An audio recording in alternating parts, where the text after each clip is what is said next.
NDA संसदीय दल की इस बैठक में पीएम मोदी अध्यक्षता कर रहे हैं। मंगल मिलन में सांसदों को संबोधित पीएम करेंगे।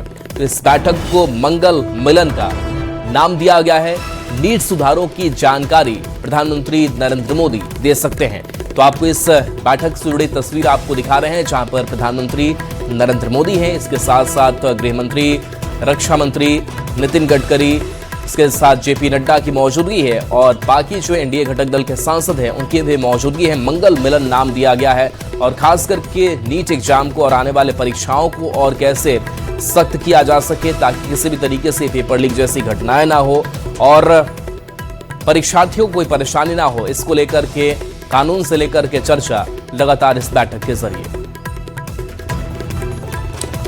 तो सांसदों को थोड़ी देर में पीएम संबोधित भी करेंगे। परीक्षा सुधारों पर भी बात अपनी जो है वो रख सकते हैं और आज सदन में भी चर्चा का मौका दिया गया है, यानी कि विपक्ष ने जो सवाल उठाए हैं उस पर सवाल जवाब जो है वो भी किया जाना है। तो लगातार सत्ता पक्ष की तरफ से संसद में भी लोकसभा में बात रखी जा रही है कि इस पेपर लीक से निपटने के लिए किस तरीके से और सख्त कानून, सख्त प्रावधान की जरूरत है और इसको लेकर के बातचीत चल रही है। अमितेश हमारे साथ है फोन लाइन पर।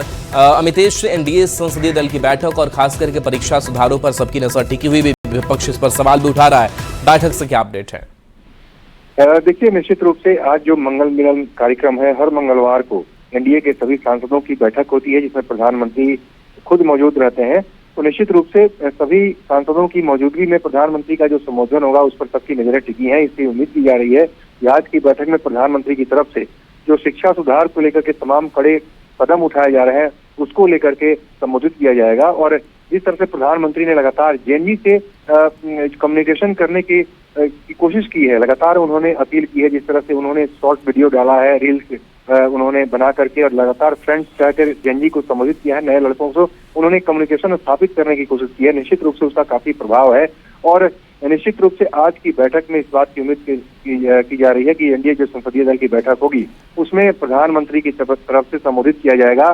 जो नया बिल लाया जा रहा है, 2024 में बिल आया था पेपर लीक रोकने के लिए, उसमें और कड़े प्रावधान की जो उसमें गुंजाइश है और कड़े प्रावधान और उसमें कैसे किया जाए इसको लेकर के कल बिल इंट्रोड्यूस हो गया है। लेकिन विपक्ष का जो रवैया है, कल भी हंगामा होता रहा, बिल पर चर्चा नहीं हो पाई। आज उम्मीद की जा रही है कि बिल पर चर्चा भी होगी और सदन से पारित भी होगा, लोकसभा से आज बिल पारित हो जाएगा। तो निश्चित रूप से लगातार प्रधानमंत्री की तरफ से जो कोशिश की जा रही है, जो हंगामा हुआ था और जो जिस तरह से जंतर मंतर पर प्रोटेस्ट रहा, उसके बाद सरकार ने अपने कड़े कदम उठाए हैं, उसकी जानकारी दी जा सकती है आज की बैठक में। जी चलिए, शुक्रिया अमितेश इस अपडेट के लिए आपका। और इधर पेपर लीक बिल पर सूत्रों के हवाले से बड़ी खबर है। आज शाम वोटिंग के बाद बिल पास हो सकता है। सदन में सत्ता पक्ष और विपक्ष में गतिरोध टूट चुका है। सूत्रों के हवाले से यह बड़ी खबर है। पेपर लीक बिल पर आज सदन में चर्चा की भी संभावना है। आज सदन में चर्चा और वोटिंग भी हो सकती है। जो सूत्र बता रहे हैं, संशोधित कानून में 10 साल तक सजा का प्रावधान होगा, 10 करोड़ रुपए जुर्माने का भी प्रावधान होगा।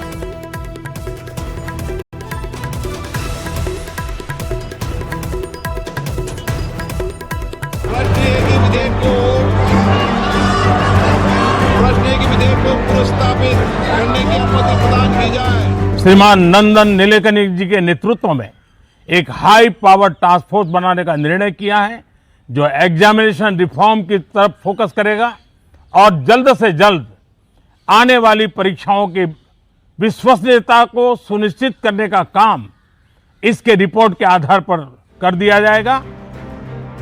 नीट पेपर लीक के बाद भड़के जेन जी प्रोटेस्ट को शांत कराने के लिए पीएम मोदी ने एक वीडियो संदेश जारी किया जिसमें उन्होंने पेपर लीक के खिलाफ सख्त कानून लाने की बात कही और प्रधानमंत्री मोदी के वादे के मुताबिक संसद की कार्यवाही सोमवार को शुरू होते ही बिल को लोकसभा में चर्चा के लिए पेश भी कर दिया गया। केंद्रीय मंत्री डॉक्टर जितेंद्र सिंह ने पब्लिक एग्जामिनेशन संशोधन विधेयक सदन में पेश किया। बिल का मकसद परीक्षाओं में होने वाली गड़बड़ी पर लगाम लगाने के लिए सख्त कानून बनाना है। ये बिल पब्लिक एग्जामिनेशन अधिनियम 2024 में संशोधन के लिए लाया गया है। इसके तहत आरोपी को 5 से 10 साल की जेल, 50 लाख रुपए तक जुर्माने का प्रावधान, परीक्षा कराने वाली एजेंसियों पर 5 करोड़ रुपए तक जुर्माना का प्रावधान, एजेंसी पर 8 साल तक प्रतिबंध लगाने का प्रावधान, जिम्मेदार अधिकारियों और संगठित गिरोहों के लिए भी सजा और जुर्माना बढ़ाने का प्रस्ताव है। पेपर लीक मामलों की जांच और अपील के निपटारे की समय सीमा भी तय करने का प्रावधान इस संशोधन बिल में है। सरकार की तरफ से बिल पेश किए जाने के बाद स्पीकर ओम बिरला ने बिल पर चर्चा को लेकर सहमति बनाने के लिए सदन को समय दिया, पर विपक्ष लगातार हंगामा करता रहा। हंगामे के चलते 3 बार सदन की कार्यवाही को स्थगित करना पड़ा और आखिर में बिल पर चर्चा नहीं हो पाई। अब ऐसे में सवाल है कि जब विपक्ष छात्रों के हित की बात कर रहा है तो बिल पर चर्चा के लिए तैयार क्यों नहीं? क्या छात्रों के नाम पर विपक्ष केवल अपनी सियासी रोटी सेकना चाहता है? Bureau report, news 18। 30 जुलाई को बांकीपुर विधानसभा का उपचुनाव है। आज चुनाव प्रचार का अंतिम दिन है। शाम को प्रचार का शोर थम जाएगा। इसके पहले आज अंतिम दिन सभी दलों के दिग्गजों ने पूरी ताकत झोंक दी है। बीजेपी के राष्ट्रीय अध्यक्ष नितिन नवीन के इस्तीफे से खाली हुई सीट पर उपचुनाव में पार्टी से नीरज कुमार सिन्हा उम्मीदवार बने हैं, जिन्हें भारी बहुमत से जीत दिलाने के लिए एनडीए का पूरा कुनबा लगा हुआ है। बीजेपी के कई स्टार प्रचारक दिन रात चुनाव प्रचार में लगे हैं। एक वोटर से संपर्क हो रहा है। बीजेपी के नीरज सिन्हा के टक्कर में जनसुराज से प्रशांत किशोर पहली बार चुनावी मैदान में हैं, जबकि आरजेडी से रेखा गुप्ता ने इस उपचुनाव को त्रिकोणीय बनाया है। 3 अगस्त को चुनाव के नतीजे आएंगे।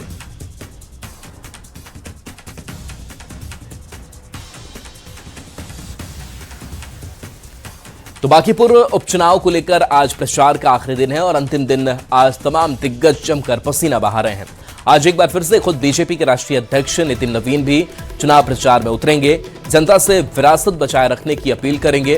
वहीं केंद्रीय मंत्री चिराग पासवान भी नीरज सिन्हा के समर्थन में 3 जनसभा को संबोधित करेंगे। तो अंतिम समय में आरजेडी के लिए प्रचार में उतरे तेजस्वी यादव भी चुनाव प्रचार में अपनी ताकत झोंकेंगे।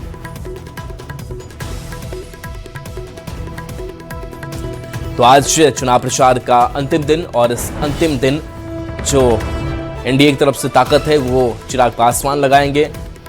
नितिन नवीन भी चुनावी मैदान में और संबोधित करेंगे। दूसरी तरफ तेजस्वी यादव भी जोर लगाएंगे। बांकीपुर विधानसभा उपचुनाव को लेकर जेडीयू सांसद रामप्रीत मंडल ने कहा है कि पार्टी के राष्ट्रीय अध्यक्ष नीतीश कुमार ने एनडीए प्रत्याशी को जिताने की अपील की है।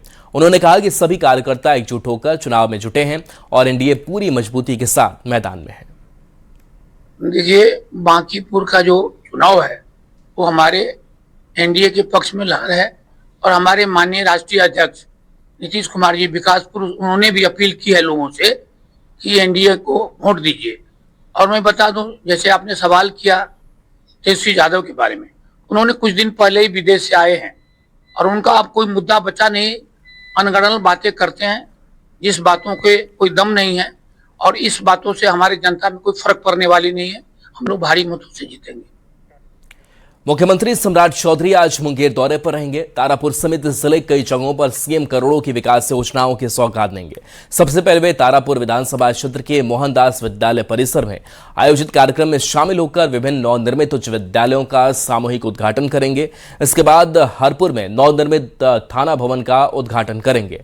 असरगंज स्थित रामानंद और परसीराम उच्च विद्यालय में अध्ययन अध्यापन के शुभारंभ कार्यक्रम में भी भाग लेंगे। इसके बाद सुल्तानगंज के नमामि गंगे घाट पहुंचकर श्रावणी मेला से जुड़े कार्यक्रमों में शामिल होंगे और विभिन्न विकास योजनाओं का शुभारंभ करेंगे।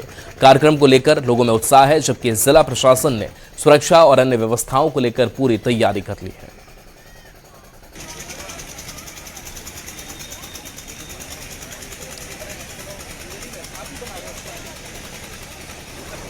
माननीय मुख्यमंत्री का यहाँ पे कार्यक्रम प्रस्तावित है लौना में, जो मॉडल स्कूल हमारे हैं उनका शुभारंभ किया जाएगा माननीय मुख्यमंत्री जी के द्वारा। उसके बाद हरपुर थाना का जो नया बिल्डिंग बना है उसका जो उद्घाटन होगा और असरगंज में जो डिग्री कॉलेज हम लोगों का है वहाँ पे उसका पठन पाठन का काम शुरू हो जाएगा। तारापुर में माननीय मुख्यमंत्री महोदय का आगमन है, इसको लेकर के हम लोगों की तैयारियां पूरी हो चुकी हैं। जितना भी रूट लाइनिंग है उस सब पे हम लोगों ने फोर्स और मजिस्ट्रेट की तैयारी कर दी है और इसके अतिरिक्त जो है ट्रैफिक को लेकर के भी डिप्लॉयमेंट हम लोगों ने प्रॉपर कर लिया है।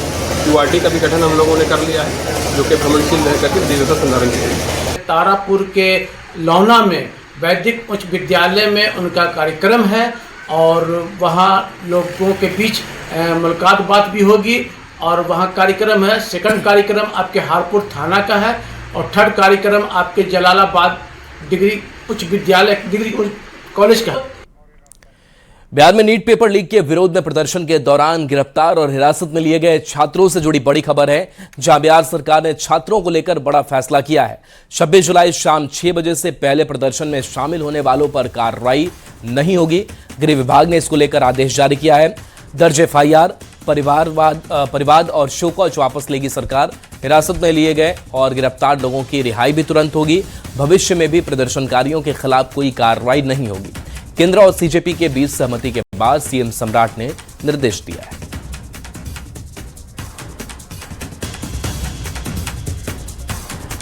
खबर छपरा से, जहां नीट आंदोलन के दौरान हुए प्रदर्शन में रिविलगंज के बीडीओ रितेश कुमार सिंह गंभीर रूप से घायल हो गए थे। घटना का वीडियो अब सामने आया है। वीडियो में साफ देखा जा सकता है कि प्रदर्शन के दौरान फेंका गया एक पत्थर सीधे उनके सिर पर लगा, जिससे वह मौके पर ही गिर गए।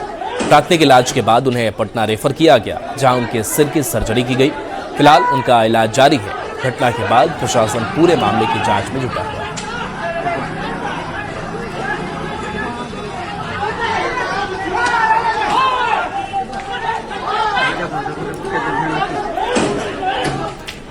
तो तस्वीर आपको दिखा रहे हैं, जहां पत्थर लगने से देखिए वीडियो कैसे चोटिल हो जाते हैं।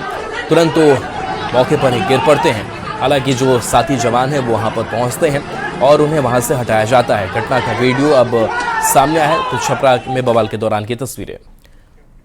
रोहतास से बड़ी खबर, जहां ठनका गिरने से किसान की मौत हो गई है। नागाटोली गांव के महावीर यादव की मौत हुई है। खेत से लौटने के दौरान ठनका की चपेट में आए हैं। गंभीर हालत में अस्पताल ले जाया गया है।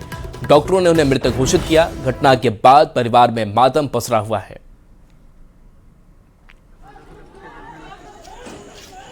बरसात गिरने से मेरे बड़े भाई थे और खेत पर थे और खेत पर से घर आ रहे थे, बस तुरंत वहीं हल्का बारिश था, वो ठनका गिरने के कारण ये ठीक हो गई। इसलिए हम लोग पोस्टमार्टम के लिए लेके आए हैं। क्या नाम था इनका? महावीर यादव। चलिए अगली खबर सासाराम से है, जहां मुफस्सिल थाना पुलिस ने बड़ी कार्रवाई करते हुए उत्तर प्रदेश के कुख्यात बदायूं गिरोह के 4 शातिर अपराधियों को गिरफ्तार किया गया है। पुलिस ने इनके पास से 2 देसी कट्टे, 6 जिंदा कारतूस और चोरी में इस्तेमाल होने वाले कई औजार बरामद किए हैं। सभी आरोपी सासाराम के चंदतन पीर पहाड़ के पास किसी वारदात की तैयारी में जुटे थे। पुलिस के अनुसार गिरोह बंद दुकानों और सूने मकानों को निशाना बनाकर चोरी करता था। मामले में आगे की जांच और स्थानीय नेटवर्क की पड़ताल जारी है। कि चंदन पीर स्थान पर कुछ अपराधकर्मी अपराध करने की दृष्टि से जुटे हैं। इस सूचना पर थाना प्रभारी अपने दल बल के साथ गए। घेराबंदी करते हुए 4 अपराधकर्मियों को पकड़ लिया गया उनके द्वारा। ये सभी बदायूं गिरोह के सदस्य हैं, जो यूपी के एक संगठित गिरोह हैं, जो सोना चांदी के दुकान में चोरी और बंद घर में चोरी का काम करते हैं। खबर कटिहार से है, जहां राजस्व कर्मचारी रविकांत रंजन म्यूटेशन के नाम पर अवैध वसूली कर रहे हैं। 95,000 की अवैध वसूली का वीडियो भी सामने आया है। मामला बारसोई अंचल के बलतर पंचायत का है। डीएम ने मामले की जांच के आदेश दिए हैं। उन्होंने बताया कि इस तरह के मामले में सरकार के जीरो टॉलरेंस नीति के तहत काम किया जा रहा है।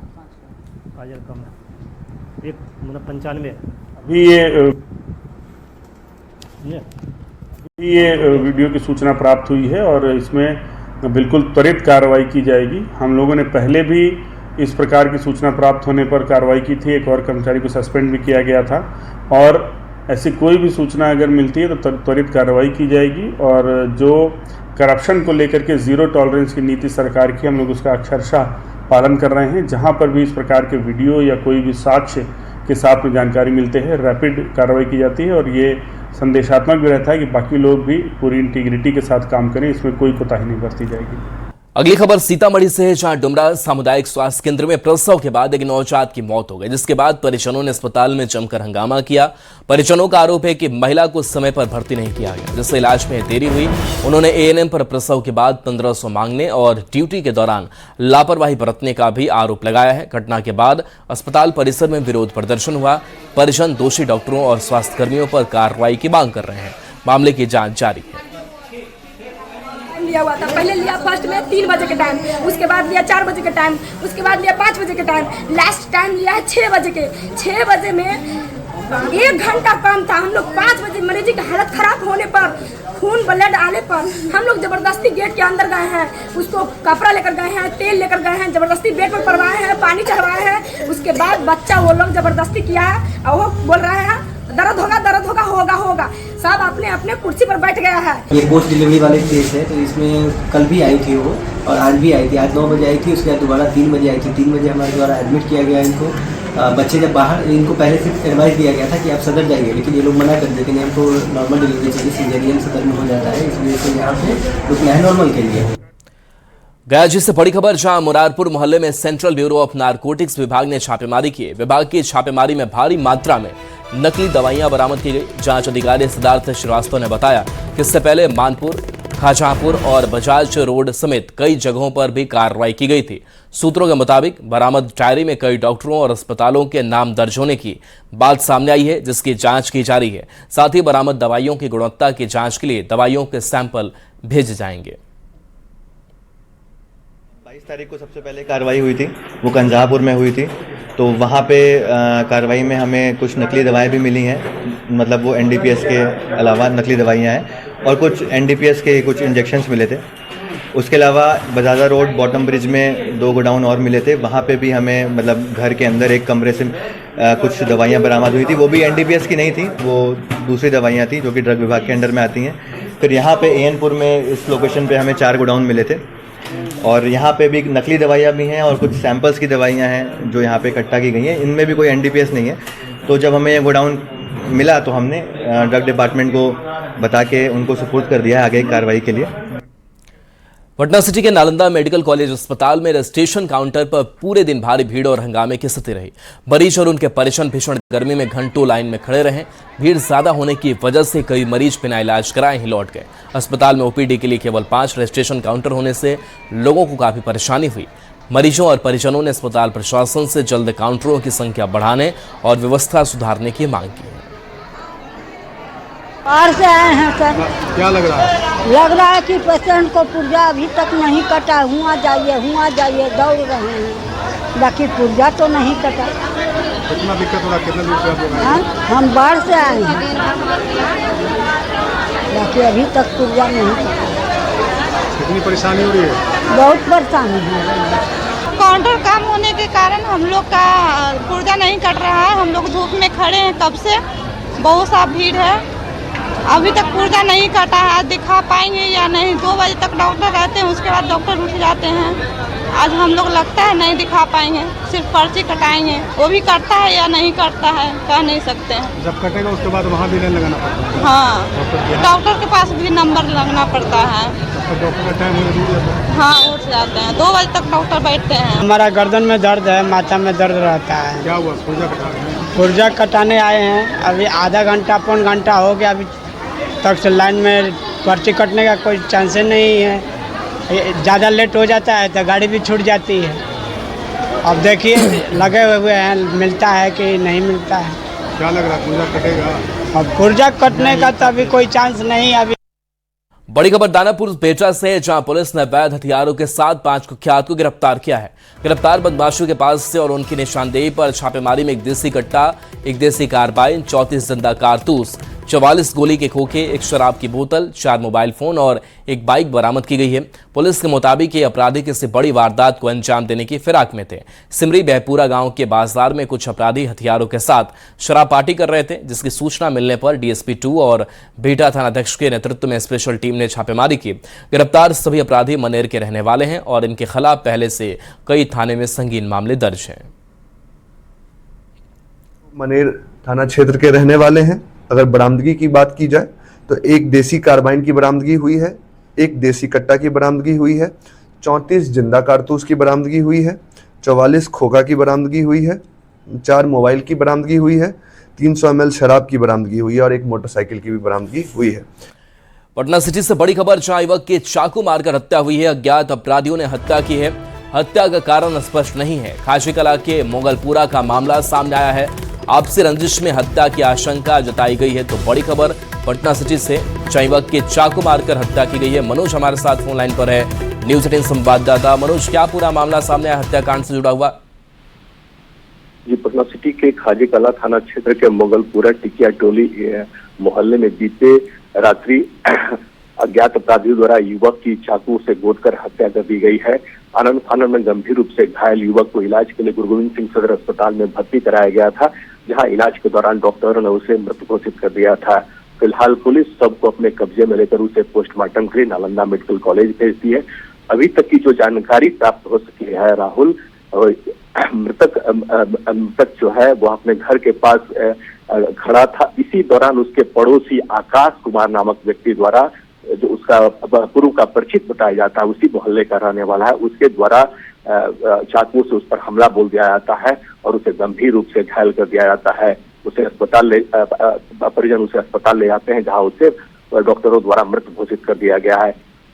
जो अभी तक जो जानकारी सामने आई है, हत्या का कारण अब तक स्पष्ट नहीं हो सका है, लेकिन स्थानीय लोगों के मुताबिक स्थानीय लोगों ने आपसी रंजिश में हत्या की आशंका जताई है। पुलिस पूरे मामले की छानबीन में जुटी है। घटना के बाद सिटी डीएसपी 2 और एफएसएल की टीम ने भी घटनास्थल पर पहुंचकर पूरे मामले की जांच की। सिटी डीएसपी ने मृतक के परिजनों के बयान पर आरोपी के खिलाफ कठोर कार्रवाई किए जाने का भरोसा दिलाया है। घटना के बाद से आरोपी आकाश कुमार वह फरार बताया जाता है। पुलिस फरार आरोपी की गिरफ्तारी को लेकर ताबड़तोड़ छापेमारी अभियान में जुटी है। ये राहुल जी, चलिए शुक्रिया मनोज इस अपडेट के लिए आपका। नवादा से बड़ी खबर, जहां 7 साल की बच्ची का शव मिला है। रेप के बाद हत्या की आशंका है। पकड़ी बरावा थाना इलाके में वारदात को अंजाम दिया गया है। देवधा कॉलेज के पास शव बरामद किया गया है। तो बड़ी खबर नवादा से, जहां 7 साल की बच्ची का शव मिला है। रेप के बाद हत्या की आशंका है। पकड़ी बरावा थाना इलाके में वारदात हुई है। न्यूज 18 पर खबरें आपके लिए लगातार जारी।